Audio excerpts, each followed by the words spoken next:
Hello, everybody, and thank you for joining us this evening for our conversation on the COVID-19 vaccine distribution. I am Assemblymember Jackie Irwin, and I will be hosting this town hall tonight with our wonderful invited guests, Barry Zimmerman and Dr. Robert Levin. And I have to tell you, we have done about 20 of these town halls, and when Dr. Levin gets on, it's always a big hit. We have reached 2021, and unfortunately, COVID cases have only accelerated in recent weeks in both Ventura County and California. This reality has reinforced the importance of distributing and administering the COVID-19 vaccine. We are really lucky to have our guests here tonight who will help walk us through this extremely important process while answering some of your concerns. We are thankful for the overwhelming response and interest in this event, and to all of you who sent in questions. We will do our best to get to as many questions as we can within the next hour. I also want to remind you that this event is being recorded and will be made available on my website and social media. It's also being simulcast in Spanish. Due to a last-minute change, we're going to be having 2 speakers instead of 3 tonight. Joining us this evening is Ventura County Public Health official, Dr. Robert Levin. Dr. Levin, as I mentioned earlier, has been a frequent guest at our earlier COVID-19 teletown halls. Thank you for taking time out of your busy schedule to join us for this conversation, Dr. Levin. And we're also very lucky to be joined by Barry Zimmerman, the Chief Deputy Director of the Ventura County Healthcare Agency. Barry is one of the lead task force representatives for the county's vaccine distribution efforts. So let's jump right into this conversation. This town hall will cover both some of the basics of COVID-19 vaccines in addition to addressing distribution efforts in Ventura County specifically. Without further ado, let's get to our first question. And for our first question, can you start by providing us a general overview on the county's progress? Where are we now with the rollout? What are the number of doses on hand? And what are the number of administered doses? As soon as we receive doses, are they being administered or do we have some in storage? And I think Barry Zimmerman is going to be answering that question. All right, very good. Good question. So the general overview is that the county gets an allocation on a weekly basis, an allotment, if you will, of vaccines that come in. We get it in 2 segments, one for those that are first dose and those that are second dose vaccines. As many of you know, the vaccine is a 2-dose process with a wait period in between the first and the second dose there. We have received roughly, just as of the other day, and I'm just going to use round numbers, so around 10,000 to 20,000. And what we do with that is we do not store it. We are pushing that out through our distribution sites that we have, and we have several of them. South Oxnard has a site, North Oxnard at the Public Health.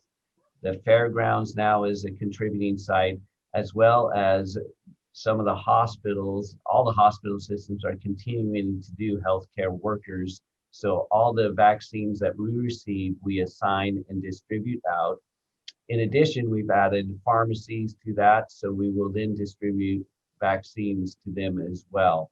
So our goal is to not have idle vaccines, but to get it assigned and then have it identified for appointments. All right, thank you for that, Barry. And big issue. The state and the feds announced that seniors age 65, it sounds like, can start to receive the vaccine, but apparently it's a little bit more complicated than that. So can you first outline the tiers for vaccine distribution and tell us what tier we are in now? And then can you explain about this issue with seniors age 65 and older? Absolutely, thank you. And I apologize that it is a confusing rollout, but hopefully I can clarify that. So it is a phased or a tiered rollout that has been established, the guidelines of CDC as well as the state, and we are following the protocols from the state as best we can. There is some modification that we deal with on an as-needed basis. There are major phases in the rollout. So there's phase 1A, phase 1B, phase 1C, phase 2, and phase 3. Those are the general categories. Phase 1A is in general healthcare workers, and that's where we've started, and the extremely at-risk individuals in skilled nursing facilities and long-term care facilities. That's phase 1A. That's the phase we're in right now. Now, each of these phases kind of have sub-tiers to them. I'm not going to get into those details, but that has what's caused some of the confusion associated with the 65-year-olds. The state has encouraged and authorized as a policy to move the 65 years old up in a phase. And that phase happens to be 1B. That's the next phase that we will be opening up, of which now 65-year-olds and 70, we're working with seniors. It was originally 74 and older. They moved up 65 up higher into that phase. So in a nutshell, we're in phase 1A. We are finishing that up. When we move to phase 1B, that's when we'll be opening up to seniors and essential first line workers. So that will be our next phase. We hope in a week or two, we'll be opening up that next phase. My guess is more likely in 2 weeks, we'll be there. So when can seniors make a reservation? At what point? Is that once you announce that phase 1B is starting? Yes, so we will then, when we announce an opening of a new phase, we will communicate that out. And there's multiple avenues in which we'll do that through the press, social media. Some of you have signed up on our website to receive information automatically, which you can subscribe to.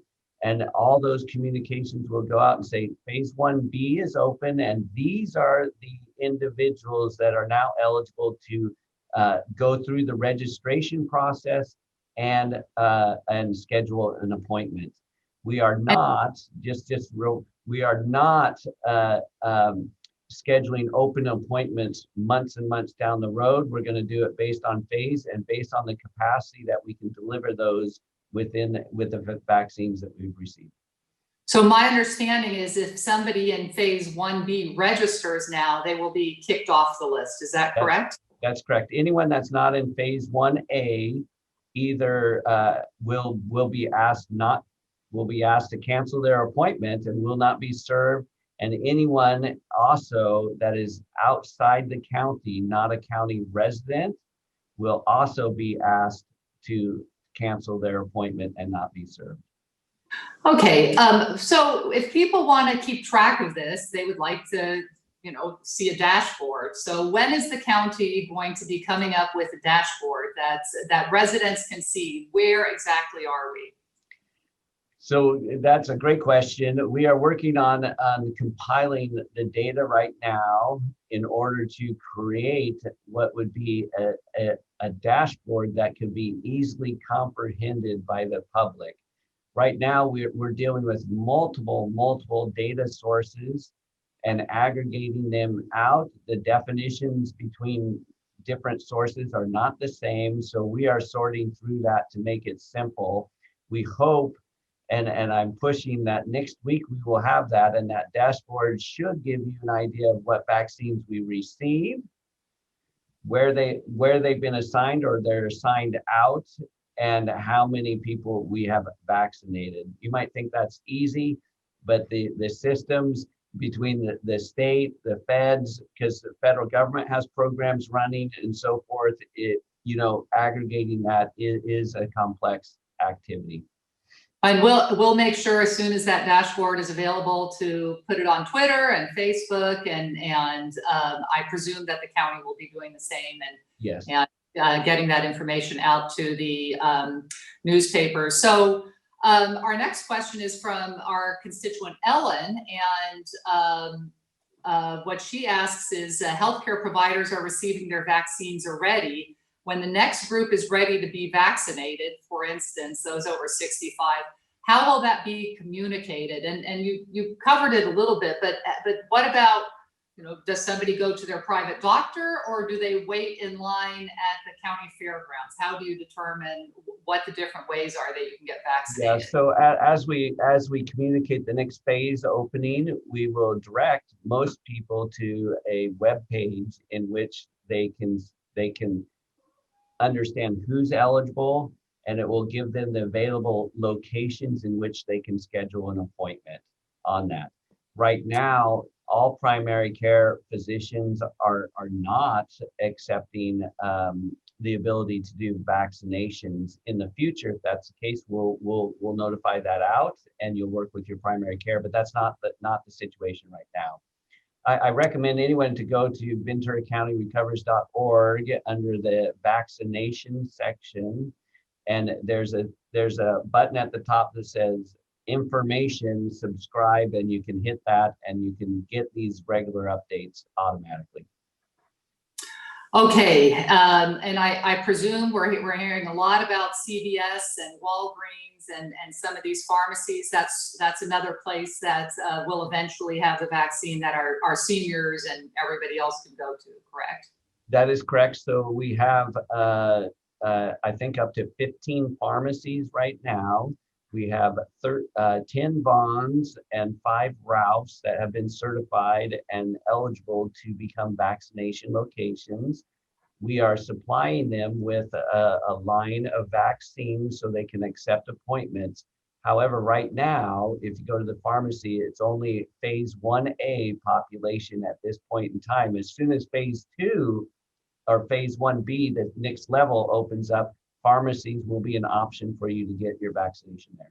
Very good. And then, so Paula asks, is there anything that constituents should be doing proactively to ensure that they receive the vaccination on schedule? I assume they should call their doctor, but for the rest, look at the website. Is that correct? I would look at the website. I have received messages from some doctors' offices saying they don't want to be contacted right now because they cannot serve them appropriately. So our website is the most accurate area to get information at this point in time. So I would encourage that.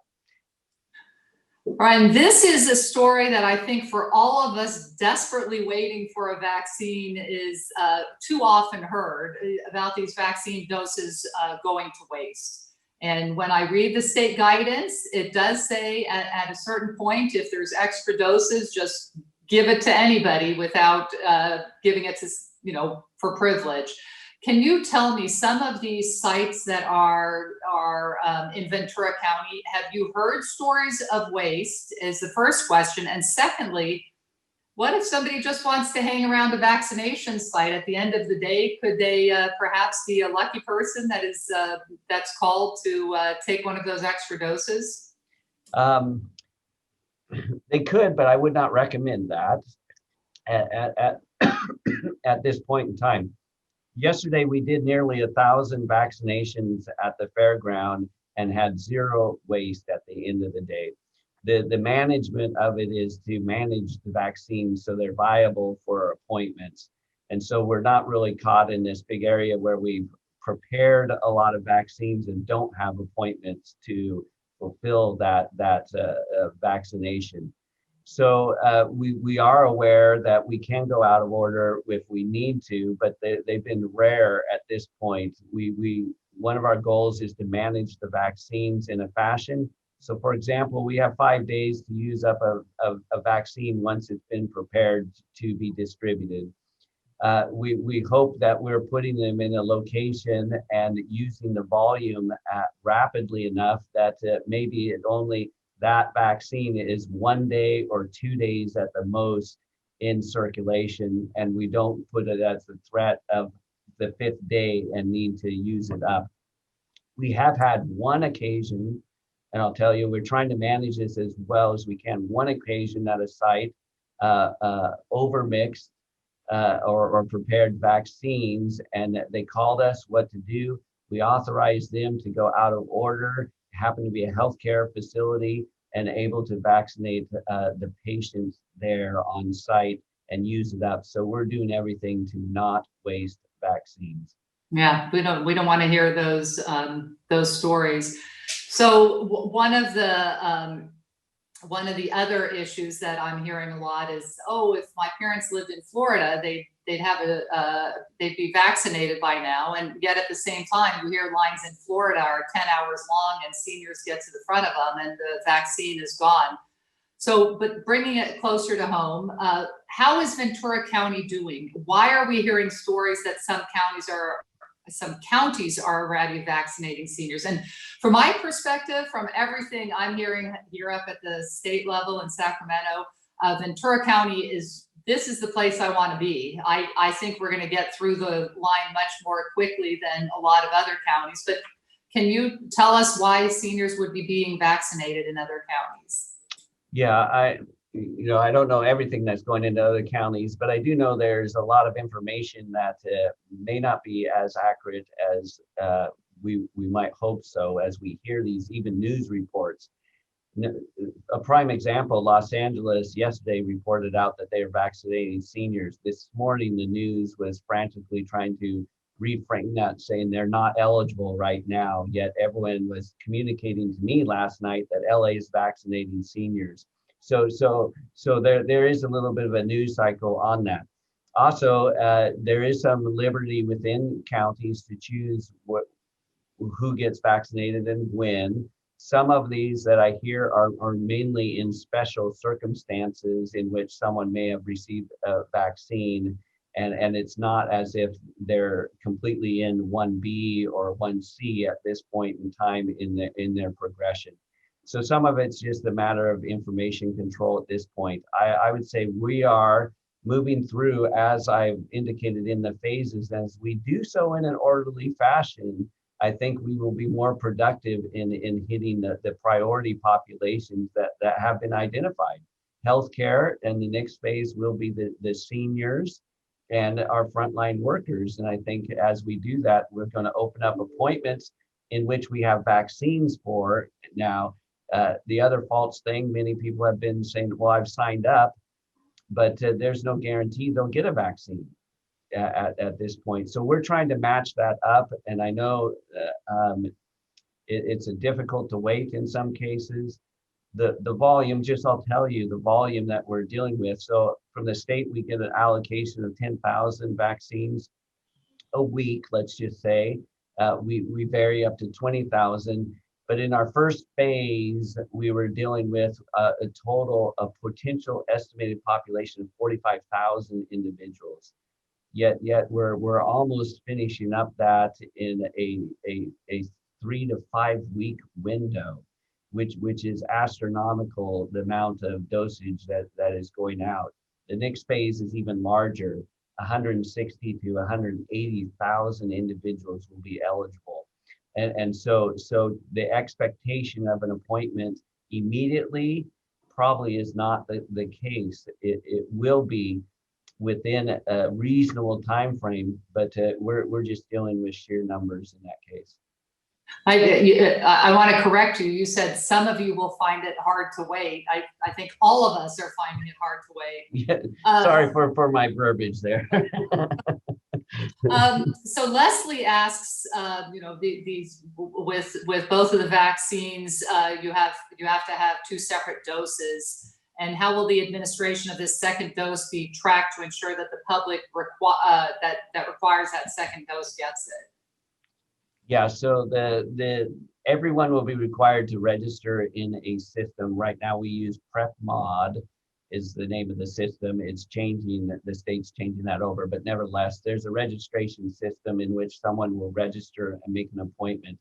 That system will know who got what when, and a reminder notice will go out, and it's usually just an email saying you're now eligible for your second dose.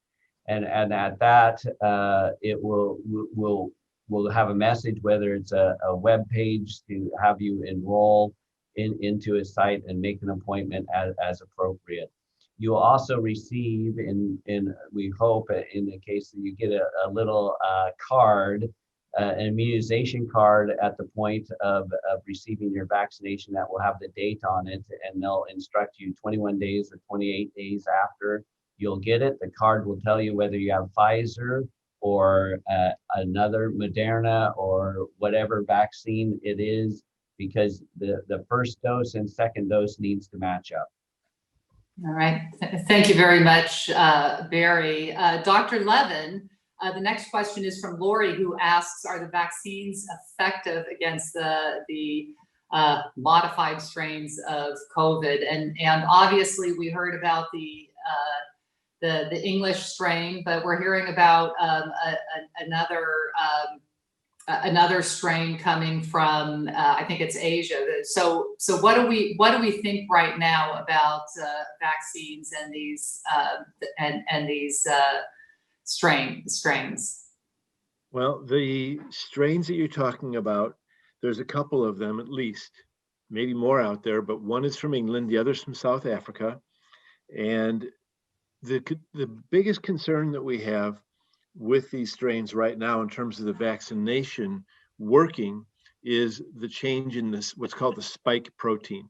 So if you've ever seen pictures, and we all have, of this virus, it's a little globe, a circle with these little projections sticking out of it. And those are the spike proteins, and those are the things they use to attach to human cells.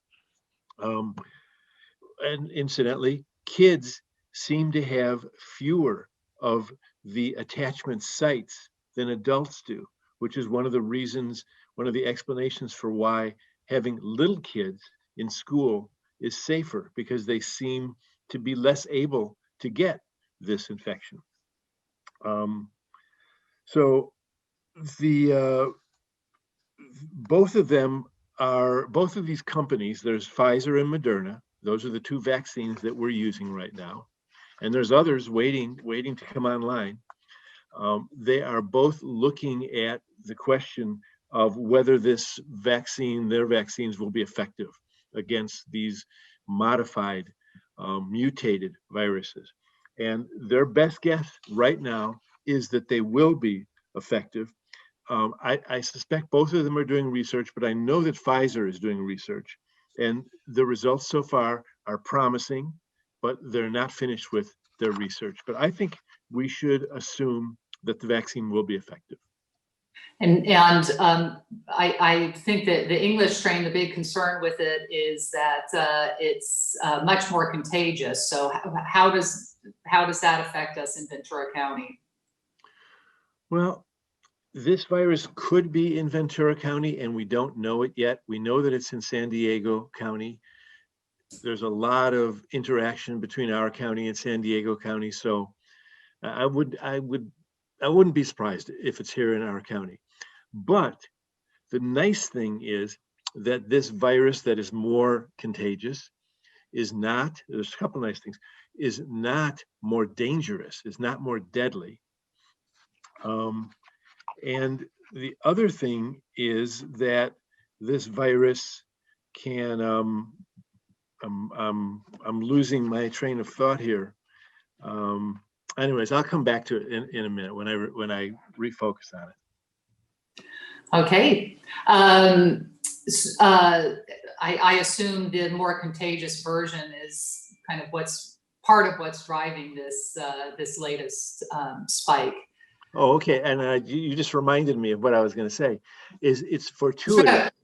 Okay, it's fortuitous that this virus came along at the same time that we're introducing the vaccine, because we're going to have, between the people who have gotten infected and are now immune, and the people who we're making immune by giving them the vaccine, we are doing a really good job to build a bulwark against this more contagious virus from spreading in our county. Okay, and right now we're not worried about vaccine hesitancy yet, because obviously there's a lot of people that do want it, but I think that we need to be clear with people, what are the side effects so that they feel comfortable taking the vaccine. So can you talk a little bit about the side effects? I can. Every vaccine has side effects. This one as well has side effects, and there's 2 doses. There's this third vaccine, Johnson & Johnson's, that's coming out. We think It will be submitted in mid-February, and that only has one dose, incidentally.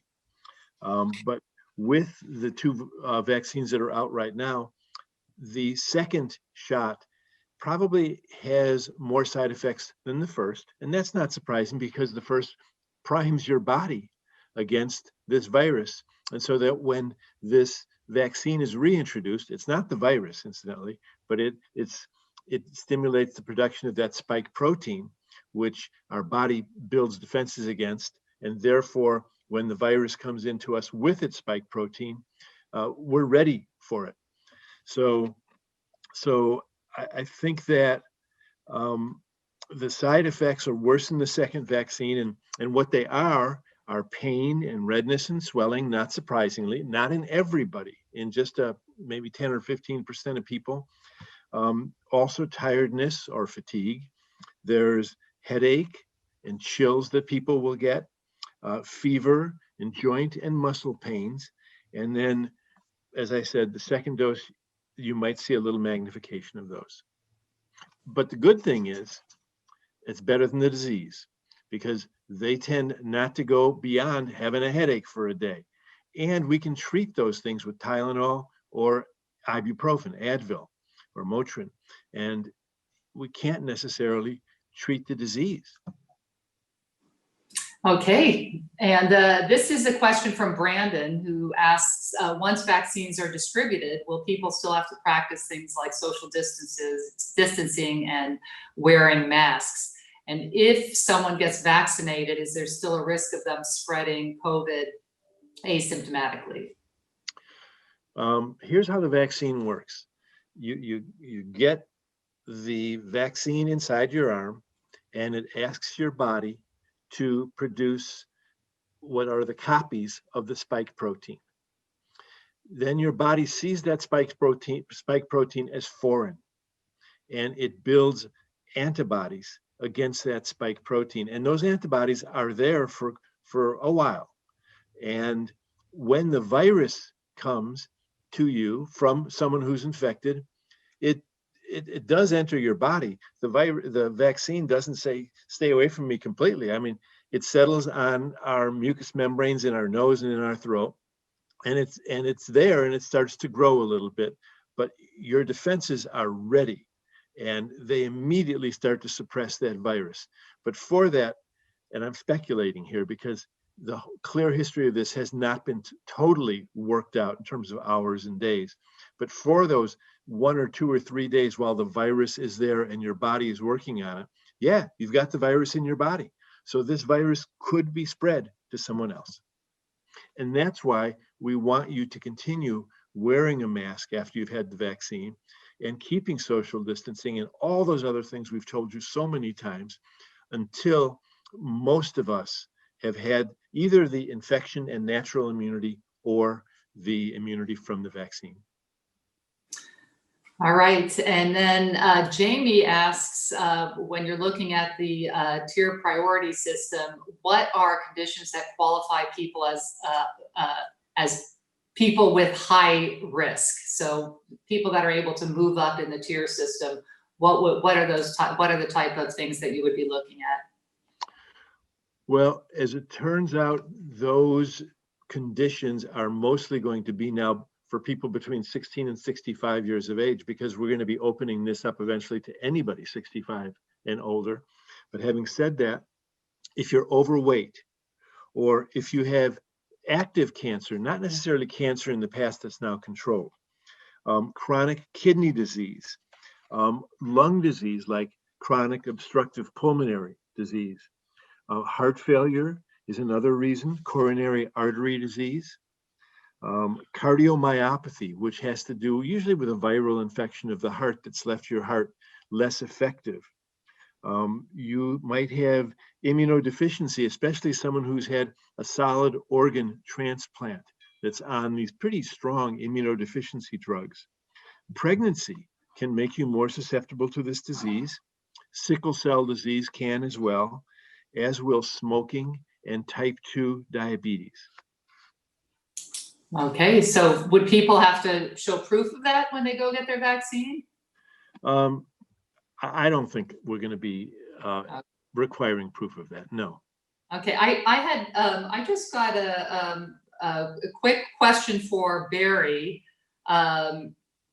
About, I just got a message from a private doctor who said, yes, we want to give the vaccines. How can the health department, how can public health expedite the transfer to private doctors that want to pass out the vaccine? Yeah, definitely. So they can start with me. Send me an email. We will put them into the team that is building out the distribution network. And so we'll need a few things from the physician's office. You know, what is their commitment?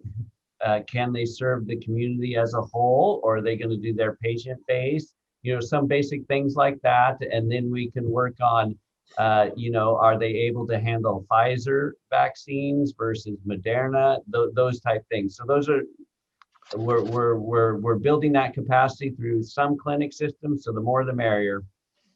All right, glad to hear that. Just got that text message on my phone from a doctor. And this is back to Dr.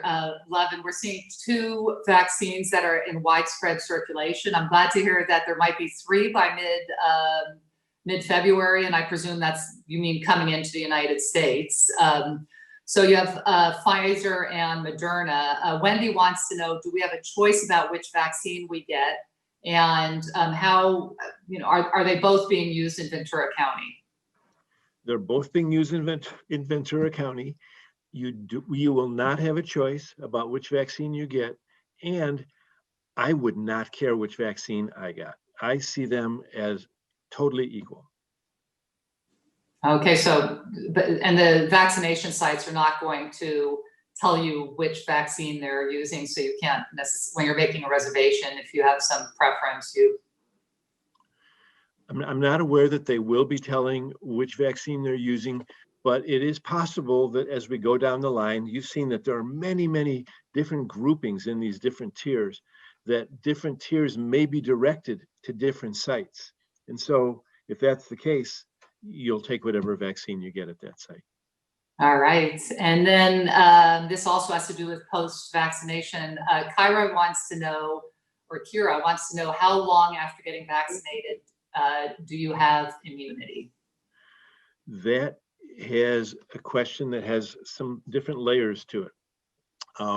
Classically, with any vaccine, you start getting some immunity, some measurable immunity at around 8 days out. Most authorities will say you start to get some measurable immunity with this vaccine at around 10 days.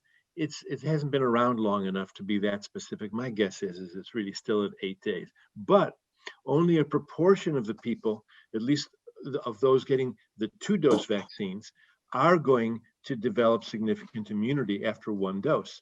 Some researchers are saying 50%, some people are saying up to 80%. It takes 2 doses of these 2 vaccines to get that 95% immunity. And with one of them, it's 3 weeks apart, the 2 doses, and with the other one, it's 28 days apart.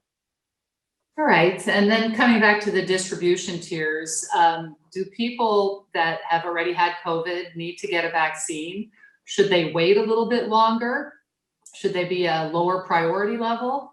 What is your opinion on that? People who have had COVID, documented COVID, do not need to rush to get a vaccine for about 3 months. However, we're not discriminating. And the moment you're done with your isolation period, which is 10 days from either when your symptoms began or when you had a positive test, whichever happened earlier, after those 10 days, and it's safe for you to go outside, it's safe for you to go to get another vaccine, to get the vaccination. All right.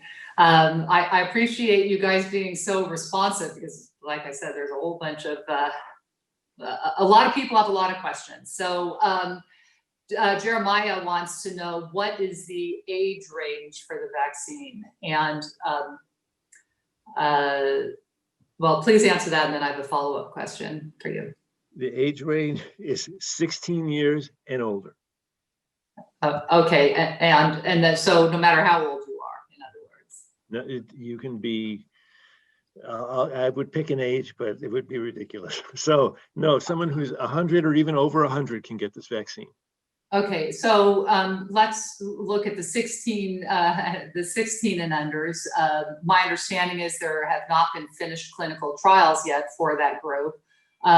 Obviously, there's not extra doses right now, but when do you expect those clinical trials to be done to show that the vaccine is safe for that age group?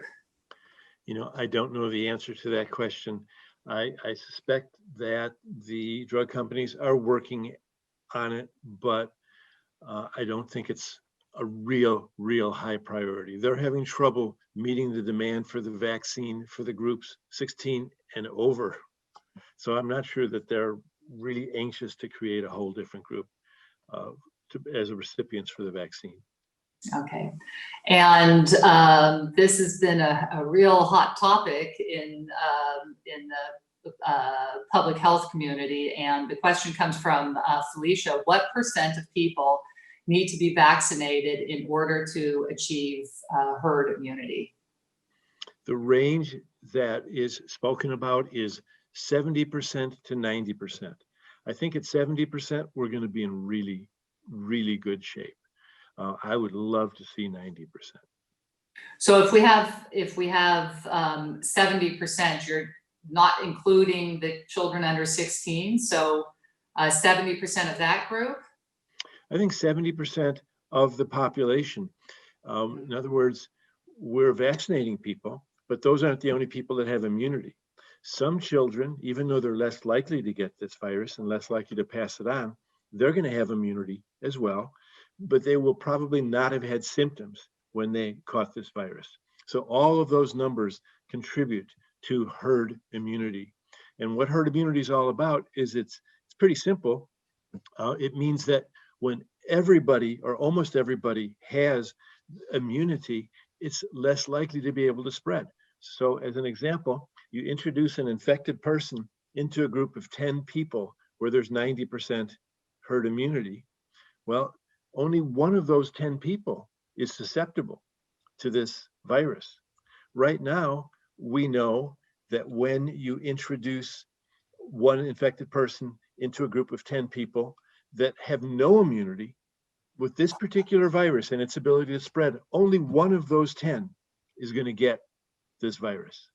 And so when you limit that to just one person, you're cutting those odds by 10. But part of that herd immunity could be certain people that didn't get the vaccine but had the disease. And That's how correct. how would you determine that? Well, you can determine that by doing bloods. First of all, you determine part of it by what percentage of the population wanted to be vaccinated. So if you know already that it was 60% or 65%, then you would like to just do blood draws on the population and find out what the percentage of people with antibodies from the natural disease is. Now is a good time to do that. We are doing that, as you know very well. You've been involved in promoting that. And if we learn that it's already 10% before vaccination started, you might add that or a proportion of that number onto the top of the number of people who received the vaccination. Okay, so the big question for people like me, because I have my daughter that is supposed to be getting married next summer, is at what point can we have large gatherings again? And is it possible that there is some system, if you don't have herd immunity yet, that you require everybody to have proof of vaccination? And I think probably Barry, you and Barry probably both have an answer to that one. Yeah, in terms of the first part of that question, Barry, I hope you have an answer to the second part. That's a really tough one. The first part of that question is I'll begin with, I don't know, but it's projected that we'll have enough vaccine and that enough people will have wanted it, that we will be almost done with vaccinating people come June or July. That means we're going to have, if enough people accepted the vaccine, some evidence of herd immunity. what is that going to do? When are we going to be told, you know, you don't need those masks anymore. You don't need to socially distance anymore. Life is normal again. I don't know. You know, America is an interesting country. We're not Canada, and we're going to be hard to hold down. We're going to be hard to hold down when all of the people in the long-term care facilities and skilled nursing facilities have immunity, because that's one of the reasons that's presented to us right now. That's one argument, that we've got to wear these masks and keep the spread from happening in big numbers. We're going to have protected healthcare workers. In some places like University of California, San Francisco, and I say that because I don't know what our local statistics are, that at least at the professional level at UCSF, 98% acceptance of the vaccine. And so we're going to have a protected healthcare. And that's another reason why we're told, wear your masks. So it's really going to be harder and harder to keep people doing that. And at some point, I think the government's going to take an official position that, you know what, it's okay. If you didn't get the vaccine, well, you made a choice. And there's not going to be that stress on our hospitals and our emergency rooms anymore, although you are at risk if you don't get the vaccine. So eventually it could be a situation like, it could be a situation like the flu, where it's up to you whether you get the booster or not, and because so many people have already have some level of immunity, right? That's absolutely right. Yeah. So then for you, Barry, I did read that there was an airline that was going to require proof of vaccination. So do you foresee needing that for a big events? And then also, let's say once the vaccine gets approved for young people, do you see schools requiring a proof of vaccination? Yeah, I don't know if I'm the policymaker for all those decisions, but yes, I do know that there are employers as well as airlines that do have the authority to require vaccination in order for individuals to participate in their business there. So that could be a possibility there. It will be a policy decision at the state level whether or not that becomes like one of the many vaccinations that are required for school attendance. And I think there's a strong likelihood it would be. I think the science, as Dr. Levins outlined, that this might be part of, and hopefully something that can be consolidated with the annual flu shot and remain that booster as long as we know that science on how long the immunity goes. So I think there's multiplicity of it that will be out there. I think we want to prevent, the whole goal is not really to restrict people, but to prevent that we come across what we're suffering right now with the overrunning of the hospital capacities and having preventable deaths occur right now. And so that's the objective or goal behind the public policy.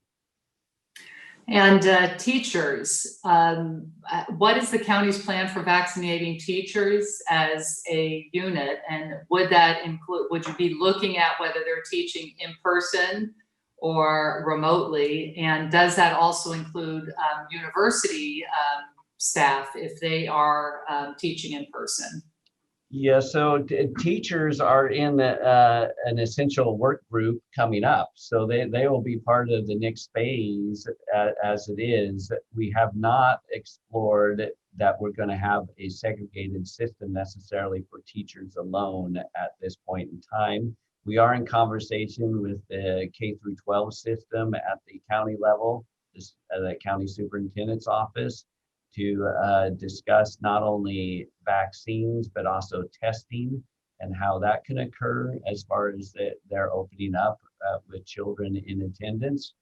But I could say that in phase 1B, the teacher population will be eligible for vaccines. So if you have, let's say, nurses at schools, or you have nurses that are part of cities, what do those type of volunteers have to do to either help with vaccine distribution at their school or at the city? Do they have to get a special certification? Do they have to contact the county and say they want to be vaccinators?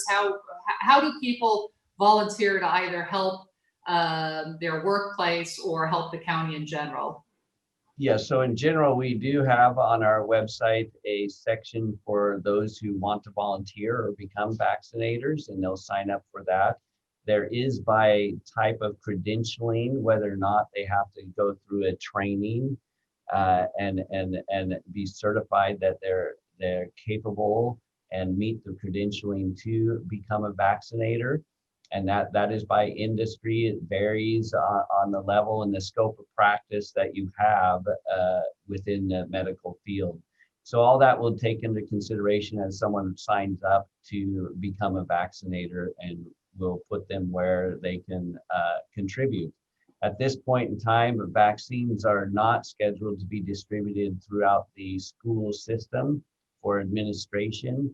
And a matter of fact, I think that's outside the scope of work of a nurse on campus to administer medications in that fashion. So we would have to set up a distribution site at the schools if we were going to do that. So there's some logistics associated with that currently. Okay, and I think this is our, I had one question that we're just adding. What is, if you, we have a lot of a big group in the biotech industry working at, for instance, Amgen, working with drugs that are actually helping with the disease. Where are those type of employees in the tier system? Well, they are, I'd need my guide because we just have so many, dozens and dozens, but they are workers that are in the essential workers group, but they are not workers that are in laboratories that are handling human specimens in the same kinds of numbers or frequency that a laboratory worker does elsewhere in the county related to hospitals and clinics. So they are further down in the system. Yeah, so they're not in phase 1A with the healthcare laboratory workers. At this point in time, they're in phase 1B. With the essential, essential. And Barry, I'm not even sure they're in 1B. They may be in 1B tier 2 or 1C. It's just, right there on the essential workers. Yeah. Everybody wants to move up, and I certainly understand that. So this kind of final question, this needs to be an all hands on deck. We have to have huge sites. We have to have the fairground, and the question from Cynthia is, are we going to be changing the protocol for COVID testing to ramp up vaccine distribution? And I think she's looking at what you've done at Oxnard College and Moore Park College. Are you going to be doing any reprogramming in those testing sites or reallocating resources to vaccine distribution? That is in our mix of possibilities. Currently, with the current wave and the infection rate out there, we are maintaining the capacity for testing right now at those locations. But they are under consideration to shift those resources as testing becomes, let's say, starts to taper off. We can shift those to vaccinators. We probably will not go to a strategy that you see like at Dodger Stadium and so forth and at drive-in sites. We much prefer where you can come into a big building and take care of it indoors. One, it helps us manage the vaccines better. And two, there is a protocol associated with receiving the vaccine. The process, if you walk in from registration table and let's say it's working efficiently, it's about 25 minutes long because there's a 15-minute wait period after you receive it. What we do not want to do is drive-in sites where we're going to have cars stacked up for miles waiting there 15 minutes before they can go forward and move on. So right now, that's not the strategy. There might be with other vaccines that have different protocols will allow that to happen, but currently that's not the case. more than likely because the majority of the staff that are working at the testing sites could become vaccinators. And so we might shift those to those operations in the future. All right. Well, gentlemen, I know that you have had a very, very long day and week and months. And so I will let you to the rest of your evening. You've both done an excellent job. And I just want to remind everybody that this event was recorded and will be available for replay on Facebook, Twitter, and on my website. And as always, I want to encourage everybody to do what they can to slow the spread of COVID. Wear a mask, social distance, and stay home if you're able. Thank you. Stay safe, stay healthy, and have a great evening, everybody.